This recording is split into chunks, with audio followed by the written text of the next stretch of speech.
오늘은 5월 마지막 주일은 우리 성결교단의 교단 주일, 즉 생일입니다. 생일 맞죠?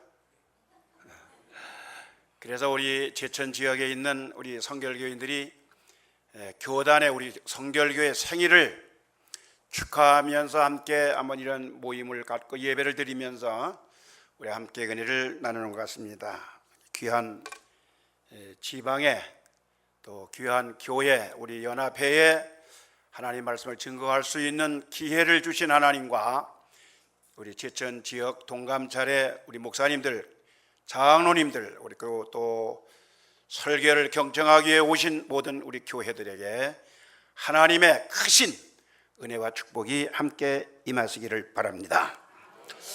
저는 교단에서 45년 동안 목회를 은혜롭게 잘 마치고 지난해에 동해에서 원로로 추대를 받고 지금은 여기 봉양에 있는 노인 요양원, 들꽃 피는 노인 요양원에서 호박꽃들하고 같이 삽니다.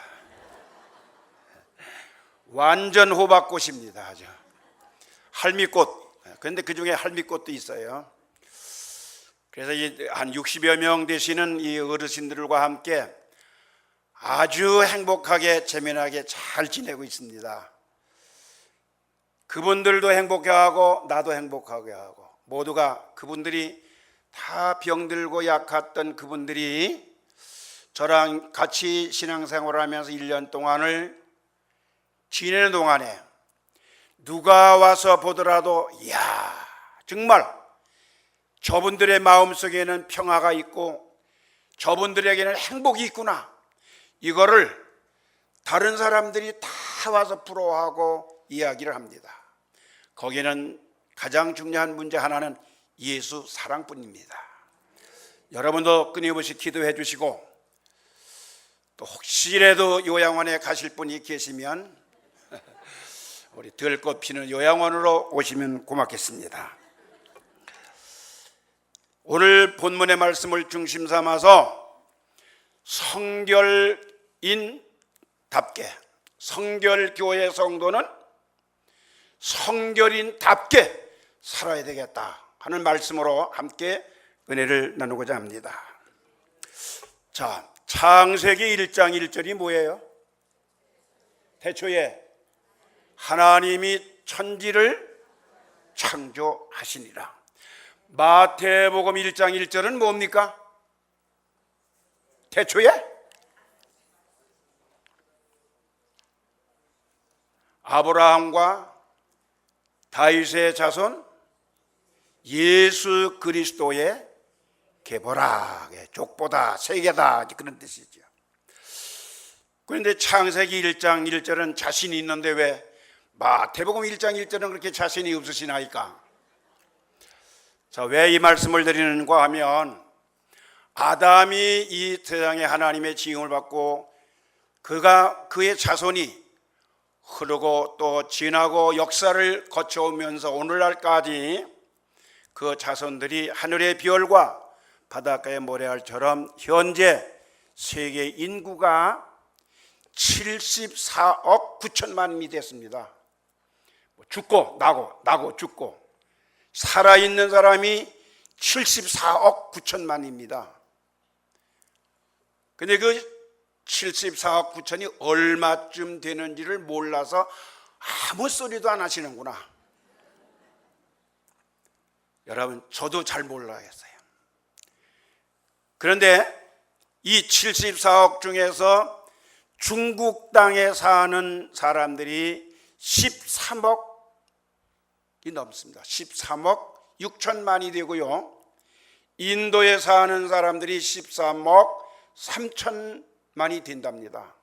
저도 그냥 공부를 해서 아는 거지 가보진, 물론 가보긴 여러 번 왔다 갔다 했습니다만, 자, 그러면 미국은 얼마나 인구가 될까요?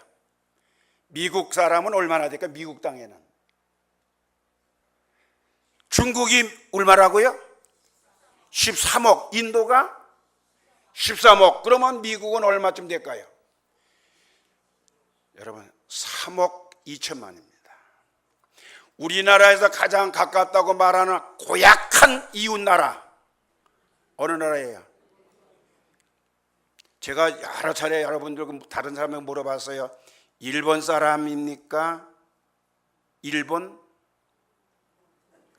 뭐요? 처음마다 일본 놈 그러더라고요. 이상하게. 왜 그 똑같이 이래도 일본 사람 그러면 좋은데 일본 놈 그래요 거기다. 우리 가깝게 사는 일본은 그럼 얼마나 될까요? 예, 1억 2천만이 됩니다. 그러면 우리나라는 현재 인구가 얼마나 될까요? 우리나라는 남한이 5,100만이고 이북이 2,500만입니다. 우리나라가 세계 7번째로 많은 나라고 이북은 51번째로 되는 그런 나라입니다. 왜 이 말씀을 제가 드리는가 하면 이렇게 많은 인구, 많은 사람들을 우리가 속에서 크게 살아가는 사람들의 모습을 보면 네 가지의 모습을 봅니다. 자, 그럼 하나 물어볼게요. 제천의 인구는 몇 명이나 됩니까? 제천 인구 13만 13만이더라고요. 몇 명? 하여간 13만 되는 거예요. 굉장히, 그러면 13만 명 중에서 또는 이렇게 많은 인구 가운데서 우리 성결교회 제천 지역의 성결교회는 몇 명쯤 됩니까? 연합인데 한 10,000명쯤 되나요? 번역가 자, 왜 이 말씀을 드리냐면 이렇게 많은 사람들을 놓고 볼 때 크게 네 종류의 사람들을 보는데 첫 번째는 어떤 사람들이 살고 있느냐 하면 똑부라는 사람이 살고 있어요. 똑부. 무슨 부? 똑부. 두 번째는 똑개라는 사람들이 살고 있어요. 똑개. 세 번째는 멍부라는 사람들이 살고 있어요. 네 번째는 멍개라는 사람들이 살고 있어요. 멍부, 멍. 무슨 뜻이에요? 이게 요즘 용어인데 첫째로 똑부라는 얘기가 뭐냐? 똑똑하고 부지런한 사람, 똑똑하고 믿을 수 있는 사람, 아주 똑똑하고 멋있는 사람, 그런 뜻이에요. 그럼 똑개는 뭐예요? 똑똑하기는 똑똑한데 게을러? 이거 게을러, 뭔가 하나가 좀 부족한 것 같은 사람들이. 그러면 멍부는 뭘까요? 사람을 딱 보면은 나 누구 보고 하는 거 아니에요? 그냥 손가락질하는 거예요. 그냥 누굴 딱 보니까 멍청한 것 같은데 가만히 보니까 아주 부지런하고 쓸만한 사람들이 있어요. 옆 사람 한번 쳐다봐요.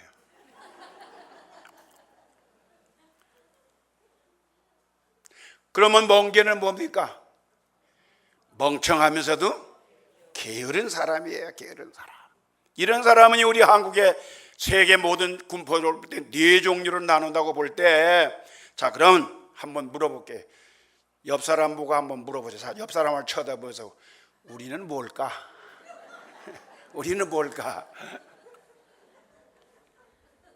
여러분, 나는 오늘 왜 이 말씀을 드리냐면 이렇게 많은 사람 가운데 또 이렇게 우리 제천 지역에 있는 우리 성결교인들이 정말 예수 그리스도인답게, 특별히 성결인답게 똑부로 살아간다고 하면 오늘의 우리 성결교회는 업그레이드돼서 한 단계 더 성숙하는 그런 좋은 교단이 분명히 될 줄로 믿습니다.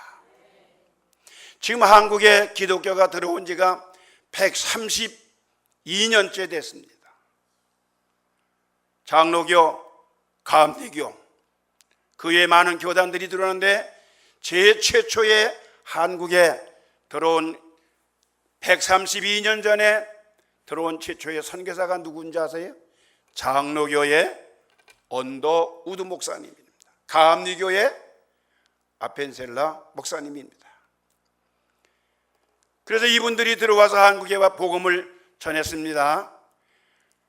한국에. 그런데 성결교회는 언제부터 시작됐느냐? 그래서 저는 이 역사를 하면서 성결교회 뿌리를 여러분들에게 말씀을 드리려고 이 말씀을 드립니다. 그런데 이제 이런 교단, 장로교회는 교세가 지금 어느 정도 되냐면 500만입니다. 장로교회 총 교세가 500만. 한국에. 감리교회가 380만입니다. 순복음 교단이 현재 120만의 성도를 가지고 있습니다. 아까 우리 목사님 기도하셨지요? 우리 성결교단에 몇 명이라고요? 아까 기도할 때 뭐 들었어요? 성결교단에 기도할 때 우리 목사님, 우리 성결교단이 70만이다 그랬어요. 제가 며칠 전에 총회 기간 동안에 직접 전화를 걸어서 확인을 했어요. 우리 성결교단이 교세가 어떻게 됩니까? 물었더니 부끄럽지만 60만이래. 60만. 그런데 성결교단이 총 합쳐서 100만이라고 그래요. 100만. 그 100만의 이유는 뭐냐면 성결교단은 크게 셋으로 나눕니다. 셋. 우리 기성, 그 다음에 뭐예요? 예성, 그 다음에 나성, 나세렛, 성결교회라고 하는 교회, 성결교회가 있어요. 이 세 개 교단을 합쳐서 100만인데 그 가운데 우리 기성이 그래도 60 내지 70만 명입니다. 부끄러운 얘기입니다만 언젠가는 숫자가 상당히 많았어요. 그런데 총액 여러 가지 정치적인 여건 때문에 교세가 확 줄어버렸어요. 자, 그러면 장로교회는 몇 명이라고요? 500만. 감리교회는 380만. 아니 순복음 교회보다도 우리는 더 적어요. 이유가 뭔지, 왜 그랬느냐? 한마디로 말하면 그런 것 같아요. 다 같이 성결인답게 살았다면 어떻게 됐을까요? 부흥했겠죠. 성결교인이 성결교인답지 못하게 살았기 때문에 장로교회, 교회보다도 감리교회보다도 순복음보다도 우리가 교세가 약한 교단이 됐는데 그 중에는 크게 두 가지 이유가 있습니다. 자, 장로교회는 1885년 5월 달에 언더우드 목사님과 벤셀라 목사님이 미국 장로교회와 미국 감리교회를 등을 얻고 한국 땅에 복음을 전하러 들어와서 복음을 외친 것이 132년 전입니다. 그러니까 역사가 그 중에서 그러면 성결교회는 언제 시작이 됐느냐? 성결교회는 장로교회나 감리교회보다 22년이나 늦게 성결교단이 시작이 됐어요. 그 이유가 뭐냐? 성결교회가 시작된 배경을 잠깐 동안 말씀을 간단하게 이야기식으로 여러분 드리겠습니다. 1894년경에 자, 카우만이라고 하는 목사님을 한번 띄워주세요. 이 카우만, 이분이 미국에서 평신도입니다. 이분이 은혜가 충만하고 이분이 아주 중생, 성결, 신유, 재림에 대한 복음을 경험한 후에 이분이 이제 복음을 들고 전하기를 시작했고, 이분의 전도로 인하여 길보론이라고 하는, 근데 이 사진이 길본 나왔네. 길보론이라고 하는 이분도 전기공사 기술자입니다. 이분이 그 이듬해 이분들이 힘을 모아서 1850년 일본에 이 길보론 목사님이 은혜를 받고 기도하는 가운데 환상이 탁 나타났어요. 자기가 기도를 하는데 영적으로 고속도로가 쫙 나는 것을 봤다는 거예요. 근데 그 고속도로가 미국서부터 쭉 나가지고 어디까지 왔냐면 일본까지 고속도로가 나온 걸 본 거예요.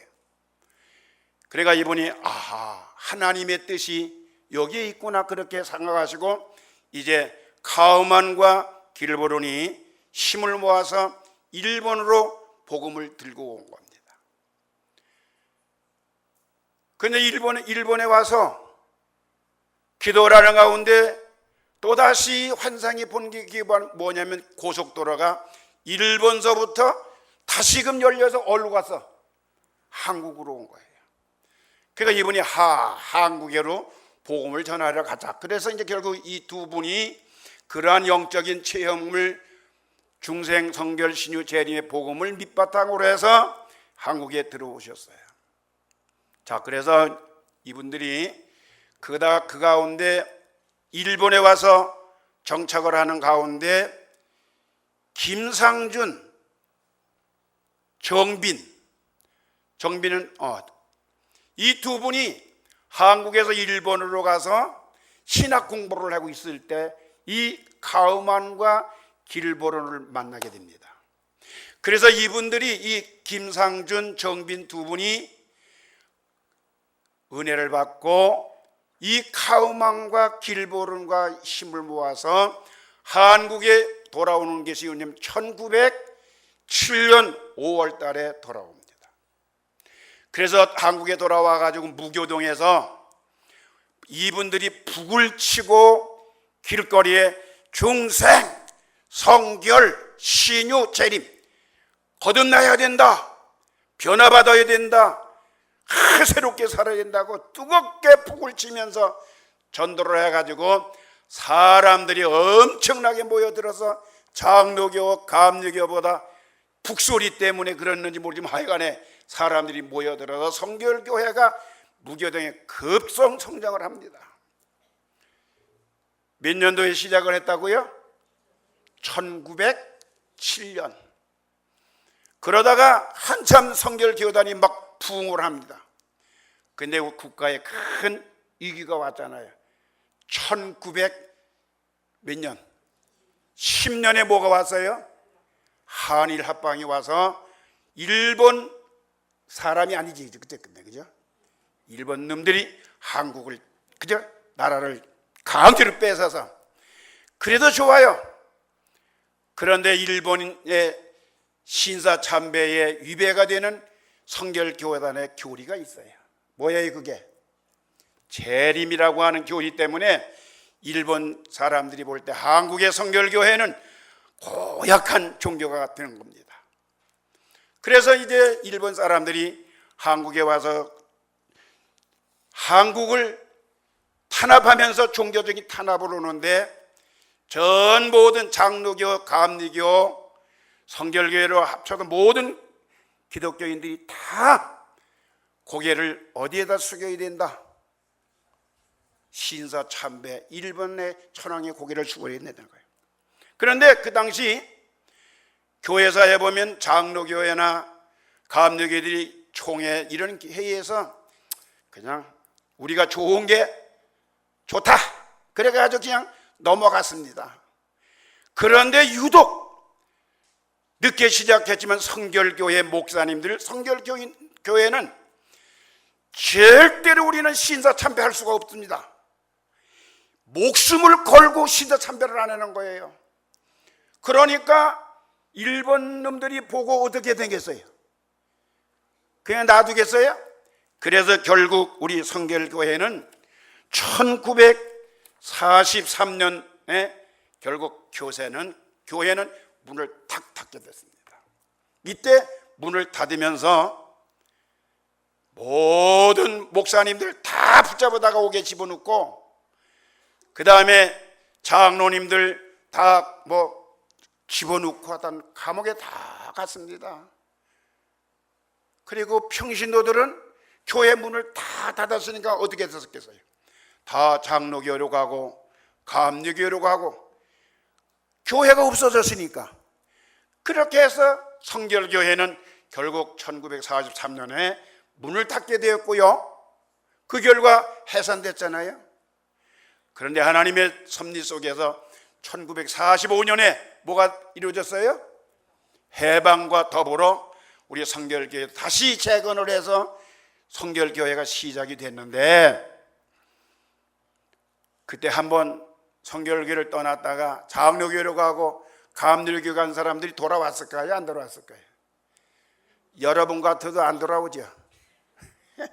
그래서 일부 정말 성결인답게 사신 분들은 돌아왔지만, 목사님들도 많이 장로교 뭐 이런 감리교 이런 데 가서 거기서 총회장하고 하신 분이 우리 선배들이 있어요. 그 당시 돌아가 가지고. 그래서 결국 우리 성결교 여기 두 가지 이유가 두 가지입니다. 첫째는 1885년도에 장로교 감리교회는 시작이 됐는데, 우리는 몇 년도에 시작했다고요? 1907년 늦게 시작을 했기 때문에 교세가 약했는데다가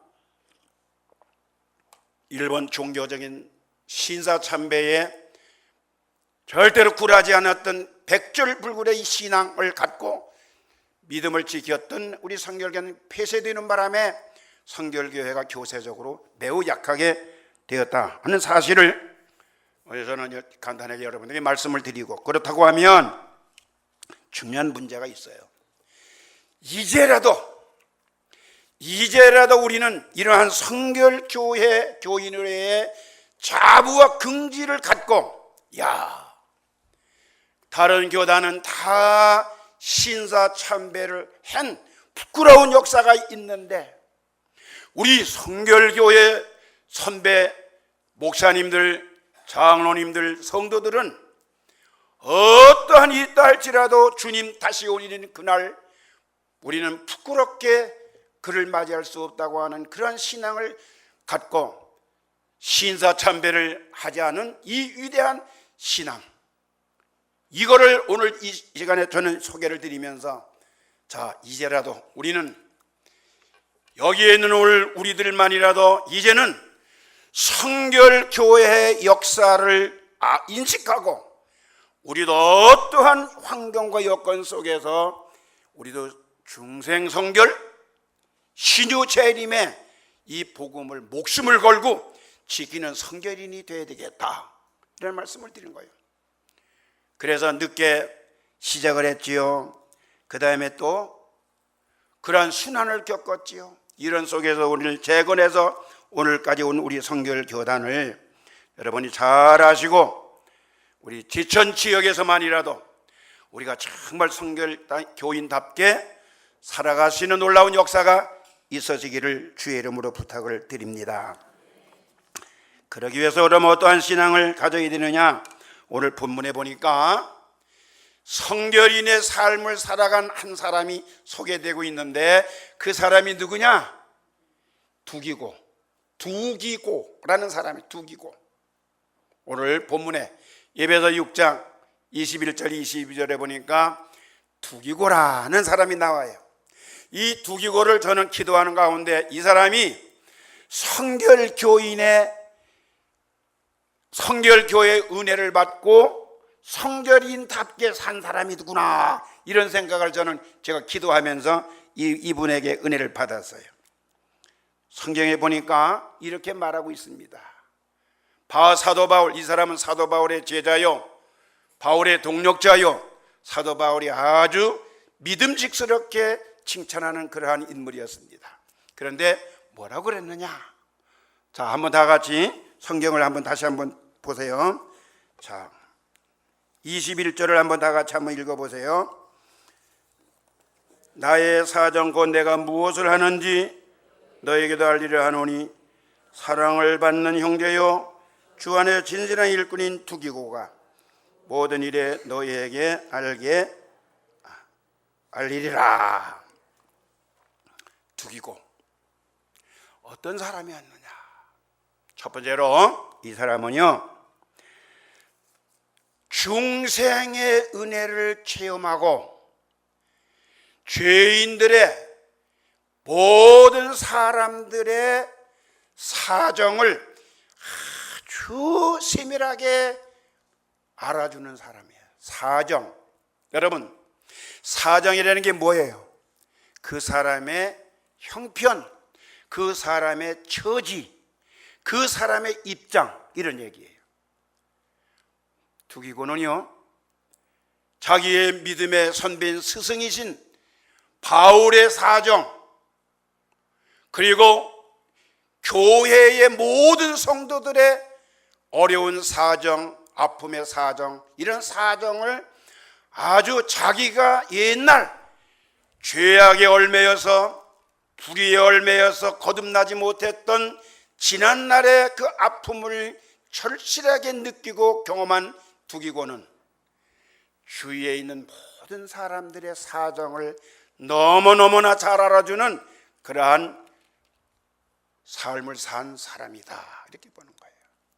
여러분, 한번 생각해 보세요. 과부, 여기도 과부들이 있겠죠. 과부의 사정은 누가 잘 알아요? 호렙이?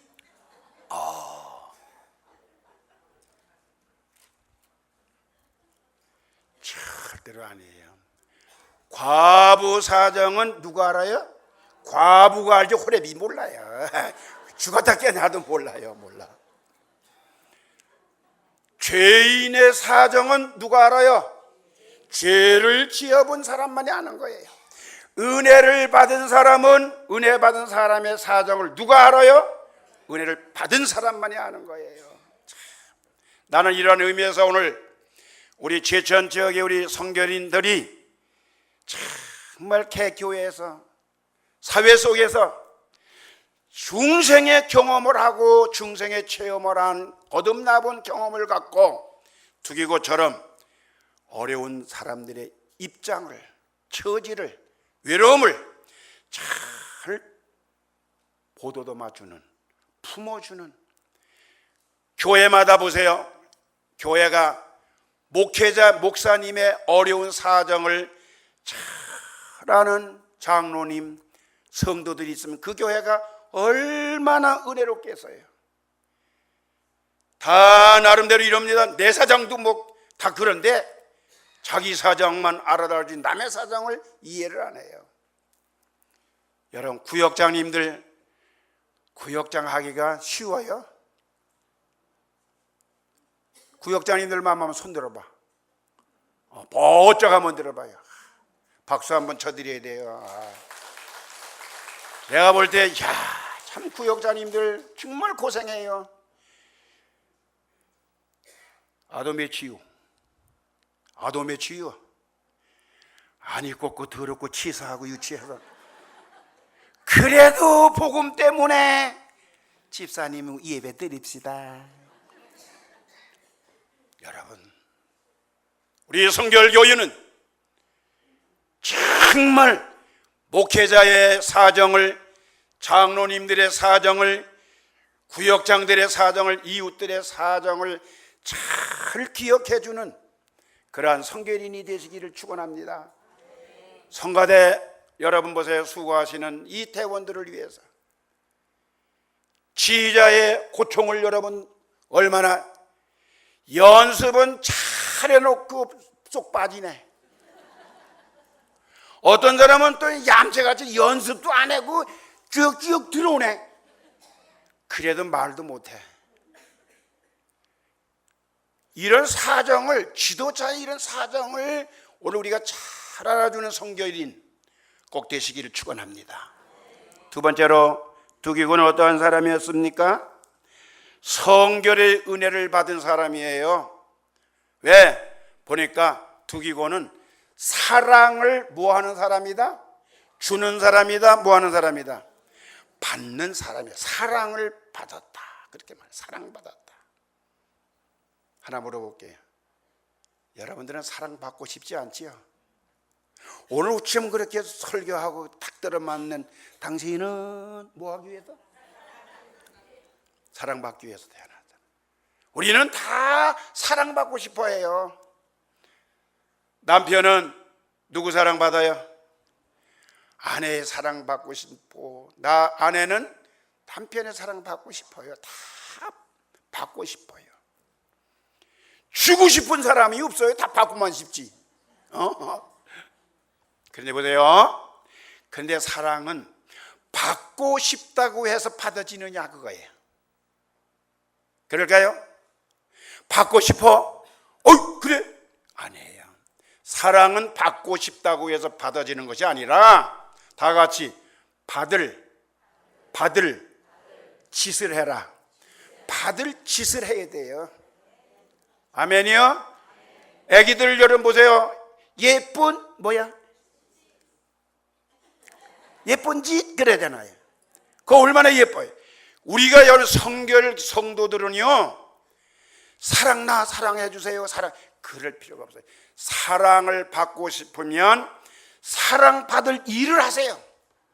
사랑받을 짓을 하세요. 그런 성도가 되어야 성결 교회 교인 되는 거예요. 목사님 사랑받고 싶어요?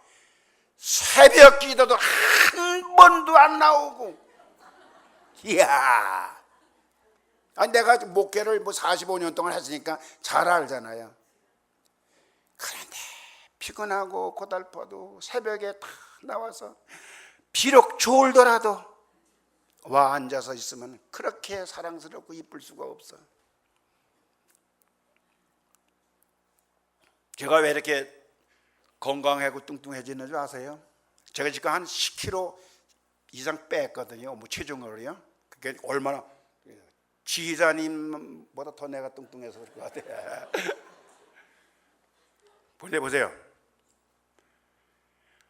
우리 교회 저희가 목회하는 동안에 우리 집사님 한 분이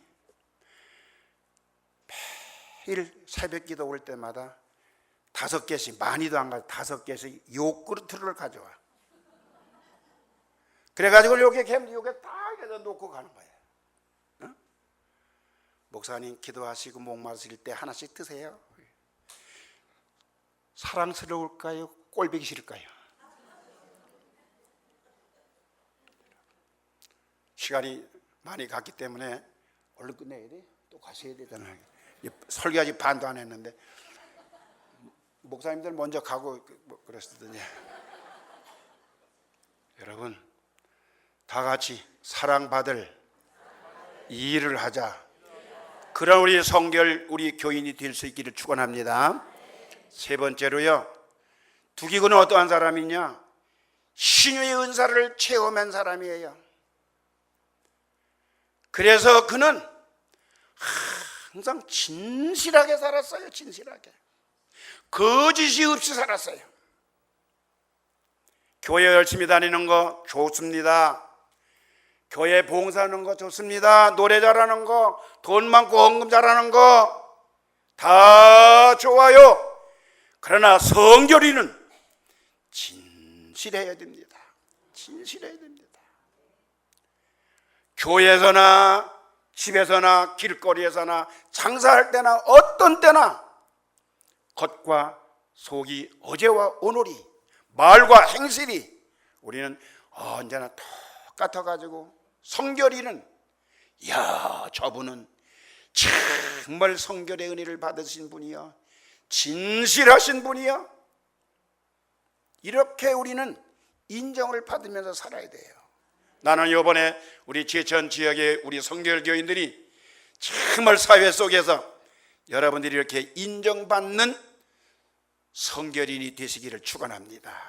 옆 사람하고 한번 악수 한번 해서, 다른 사람은 몰라도 악수하면서 우리들만이라도 깨끗하게 진실하게 살아갑시다. 아멘. 마지막으로 두기고는 재림의 신앙을 사모하는 사람이었어요. 그래서 이 두기고는요, 오늘 보니까 많은 사람을 위로했다. 파라칼레오, 위로하자. 위로받기보다는 뭐 하기 위해서? 위로하기 위해 살아간 사람이 이 두기고예요. 여러분, 우리 재림의 신앙을 믿는 사람은 모든 사람을 위로하고 격려하고 정말 용기를 풀어주고 이런 삶을 살아갈 수 있는, 그래서 정말 우리는 성결인답게, 할렐루야, 다 같이 사중복음의 왜 첫째, 중생, 성결, 신유, 재림, 사중복음. 물론 이것이 다는 아니지만 성결교단은 정말 이 사중복음을 우리가 굳게 붙들고 믿고 성결인답게 살아서 제천 지역을 복음화하는 데 앞장서고 우리 가정을 새롭게 변화시켜 나가서 멋지게 살아가는 성결인이 되시기를 주의 이름으로 축원합니다. 기도하시겠습니다.